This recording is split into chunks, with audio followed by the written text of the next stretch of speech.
Bismillahirrahmanirrahim. Assalamualaikum warahmatullahi wabarakatuh.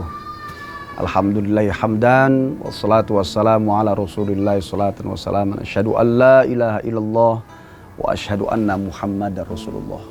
SPM, sahabat Pondok Muhai, alhamdulillah ketemu lagi dengan saya Muhai Atali. Kita acara santai sore sambil menikmati terbenamnya matahari. Ya, ini pun adalah karunia Allah. Insya Allah sore ini kita akan bahas tentang kekuatan doa ya. Jarak terbatas, waktu terbatas, berpikir pun terbatas. Di antara kekuatan itu adalah doa.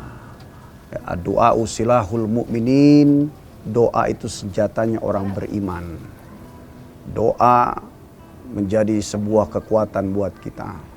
Bahkan sholat sendiri pun yang dilakukan oleh kita sebagai orang beriman adalah doa. As-sholatu hiya ad-doa. Sholat adalah doa. Sholat subuh kumpulan doa di waktu subuh. Sholat zuhur kumpulan di waktu zuhur. Sholat asar, maghrib, isya kumpulan doa di waktu-waktunya. Lihat dari takbir sampai salam, semua isinya doa.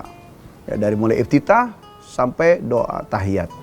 Sementara doa sholat ya secara istilahiyah adalah al-aqwal wal af'al muftatahatun bit takbir wa muhtatamatun bit taslim. Ya bi syara'id wal arkan maksusoh. Salat adalah perbuatan-perbuatan, ya perkataan-perkataan, ya amalan-amalan yang dibuka dengan takbir, ditutup dengan salam, dengan syarat dan rukun yang khusus. Ya. Maka sebaik-baik doa adalah dimulai dari Al-Qur'an. Kita banyak mengambil hikmah tanpa membedakan ya setiap surat dengan surat lainnya, karena setiap surat juga punya fadilah. Guru-guru kita mengajarkan seperti kalau kita ingin badan kokoh, kita baca surat Al-Baqarah. Kalau kita ingin hafalan kita kuat, anak-anak kita cerdas dalam belajar, kuat dalam hafalan, kita baca surat Al-Kahfi.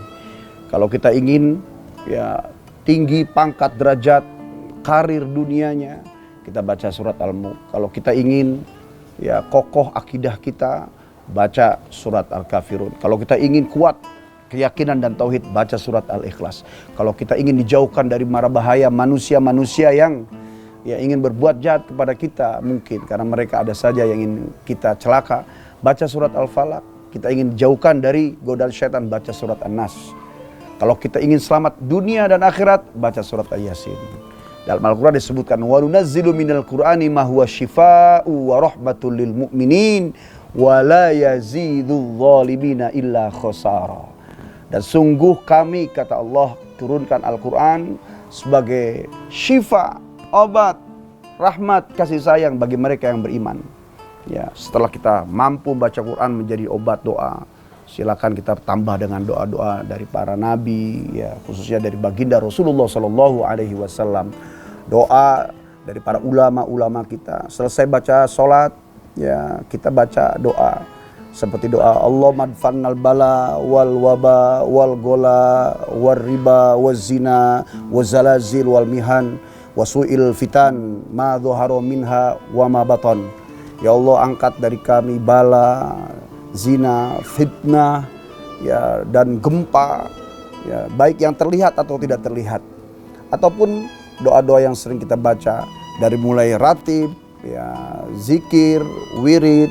Ala bidzikrillahi tatma'innul qulub. Bukankah dengan mengingat Allah, dengan berzikir, hati kita jadi tenang. Bagi sahabat yang biasa membaca ratib, kita bisa baca ratibul atas, ratibul haddad, yang biasa guru-guru kita, ulama-ulama kita ajarkan, mereka rutin baca setiap malam Jumat. Ada sebagian kelompok yang tidak mengamalkan ini, tapi buat kita yang mengamalkan, maka dalam kondisi seperti ini menjadi dafa, benteng, ya untuk menghindarkan kita menolak bala-bala itu. Seperti membaca surah Al-Fatihah, kalau kita niatkan, ya sebagaimana dalam hadis Al-Fatihatu lima quri'a. Fatihah itu bergantung untuk apa dibacanya. Dibaca untuk kesuksesan, akan sampai dia. Fatihah dibaca untuk keselamatan, akan diselamatkan. Fatihah dibaca untuk ya terjauh dari mara bahaya, akan diselamatkan dari mara bahaya. Ya, ulama-ulama kita, guru kita mengajarkan kalau ingin makanan itu tidak menjadi mara bahaya buat kita, tidak membahayakan kita, Ya, baca surah Al-Fatihah setiap habis subuh 41 kali. Sehingga makanan apapun yang mengandung racun bisa dirontokkan dengan bacaan doa itu. Itu pun dari Al-Quran. Ya, kalau kita ingin menolak bala, misalnya selesai sholat subuh, membaca Al-Fatihah 7 kali. Itu pun adalah cara-cara ulama-ulama kita. Ya, kita diajarkan, karena makna silaturahim itu sendiri pun diantaranya adalah menjaga amalan-amalan orang terdahulu, diamalkan oleh orang sekarang. Ya, ini semua dalam rangka kita berdoa kepada Allah. Syarat berdoa tadi, faham apa yang dia baca. Kemudian yang kedua, terus menerus, ya tidak terputus, ya eksis istiqomah. Habis subuh, habis zuhur, maghrib, isya, asar, tiap hari. Ya, kemudian yang ketiga, doa harus dibaca dengan keyakinan bahwa Allah mendengar. Ya, Allah, Innallah sami'un alim. Allah maha mendengar, Allah maha tahu. Bahkan tidak diucapkan pun Allah tahu. Terdetik dalam hati pun tahu.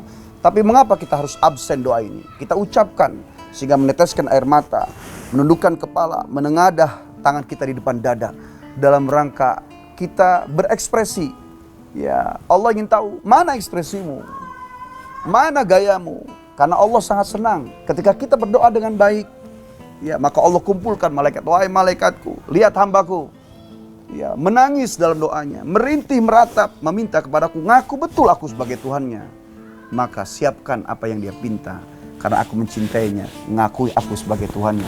Dalam rangka 1, surat Toha ayat 14. Innani anallah la ilaha illa ana fa'budni. Allah cuma ingin diaku, cuma aku Tuhan, tidak ada Tuhan kecuali aku. Maka sembahlah aku. Dan doa, zikir, ratib, wirid yang dibaca melalui guru kita, kemudian kita istiqomahkan, insya Allah akan sampai doa itu dengan Allah. Sehingga apa niatnya, apa maunya akan dijabah oleh Allah Subhanahu wa Ta'ala. Mudah-mudahan sedikit bisa jadi pengingat dan hikmah khusus buat saya, Muhai Atali, juga buat SPM, sahabat Pondok Muhai. Insya Allah ketemu lagi di waktu mendatang. Assalamualaikum warahmatullahi wabarakatuh. نور الهدى وصلاة بحسنه